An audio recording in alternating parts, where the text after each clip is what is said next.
आकाशवाणी भोपाल से प्रस्तुत हैं प्रादेशिक समाचार।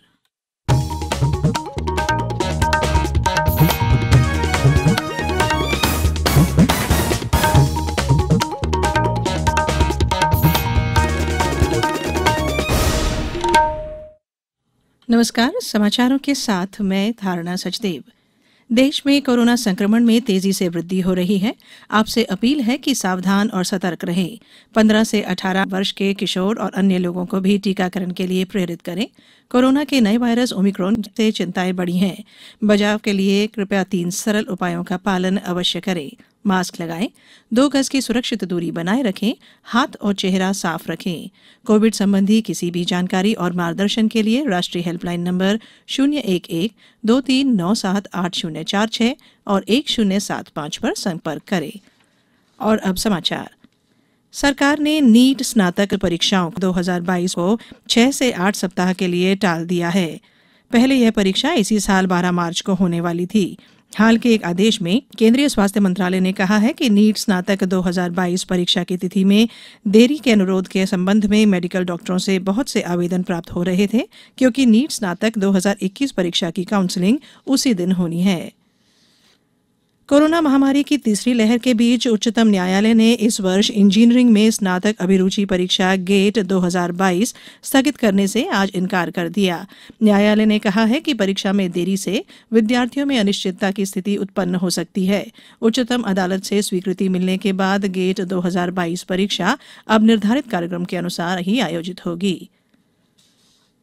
मुख्यमंत्री शिवराज सिंह चौहान ने कल नई दिल्ली में प्रधानमंत्री नरेंद्र मोदी से सौजन्य भेंट की। इस दौरान उन्होंने केन बेतवा लिंक परियोजना के लिए राशि स्वीकृत करने के लिए प्रदेश की जनता की ओर से प्रधानमंत्री को धन्यवाद दिया और उनसे केन बेतवा नदी परियोजना के भूमि पूजन कार्यक्रम में शामिल होने का अनुरोध किया।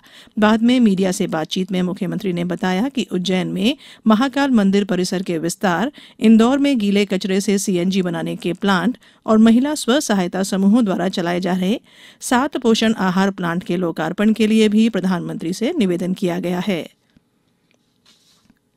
प्रदेश का होशंगाबाद शहर अब नर्मदापुरम और होशंगाबाद जिले का बाबाई नगर अब माखन नगर के नाम से जाना जाएगा। मुख्यमंत्री शिवराज सिंह चौहान ने ट्वीट के माध्यम से कहा कि होशंगाबाद शहर को नर्मदा की जयंती से नर्मदापुरम कहा जाएगा। एक अन्य ट्वीट में उन्होंने कहा कि माखनलाल चतुर्वेदी की जन्मस्थली बाबई का नाम बदलकर माखन नगर करने के आग्रह को केंद्र सरकार ने स्वीकार कर लिया है।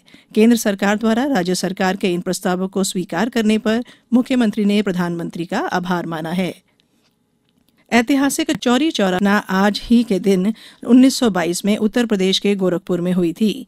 ब्रिटिश सरकार के संयुक्त प्रांत उत्तर प्रदेश के गोरखपुर जिले के चौरी चौरा शहर में हुई इस घटना में असहयोग आंदोलन के प्रदर्शनकारियों का एक बड़ा समूह पुलिस से भिड़ गया था, जिस पर पुलिस ने गोलियां चलाई। जवाबी कार्रवाई में प्रदर्शनकारियों ने एक पुलिस स्टेशन पर हमला किया और उसमें आग लगा दी थी। घटना में 3 नागरिकों और 23 पुलिसकर्मियों की मौत हो गई थी। महात्मा गांधी ने हिंसक कार्रवाई से नाराज होकर 12 फरवरी 1922 को असहयोग आंदोलन को राष्ट्रीय स्तर पर रोक दिया था। प्रदेश में अस्वस्थ अति वरिष्ठ पेंशनर्स और परिवार पेंशनरों की सहूलियत के लिए डिजिटल जीवन प्रमाण पत्र जमा करने की व्यवस्था लागू की गई है। अब पोस्टमैन द्वारा बायोमेट्रिक डिवाइस से पेंशनर का सत्यापन करते हुए डिजिटल प्रमाण पत्र जनरेट कर जीवन प्रमाण पोर्टल पर अपडेट किया जा सकेगा। वैकल्पिक व्यवस्था में जीवन प्रमाण पत्र पोर्टल के साथ इंडियन पोस्ट पेमेंट बैंक या पोस्ट ऑफिस से संपर्क कर नियत शुल्क जमा कर प्राप्त किया जा सकेगा। अब कुछ समाचार संक्षेप में।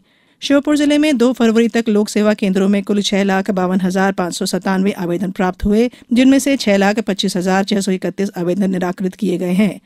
शिवपुरी में मध्य प्रदेश टूरिज्म बोर्ड द्वारा महिलाओं के लिए सुरक्षित पर्यटन स्थल योजना के अंतर्गत कौशल विकास योजना कार्यक्रम शुरू किया गया है। इस कार्यक्रम के अंतर्गत वन विभाग के सहयोग से 25 महिलाओं को माधव नेशनल पार्क में फॉरेस्ट गाइड की प्रशिक्षण दिया गया है और स्वास्थ्य मंत्री मनसुख मांडविया ने कहा है कि यंग इंडिया का ऐतिहासिक प्रयास जारी है और केवल 1 महीने में 15 से 18 साल के 65% बच्चों को कोविड का पहला टीका लगा दिया गया है। इस बुलेटिन में फिलहाल इतना ही। अंत में एक अपील, हमेशा ध्यान रखें, मास्क और 2 गज की दूरी, हाथ धोना भी है जरूरी। नमस्कार।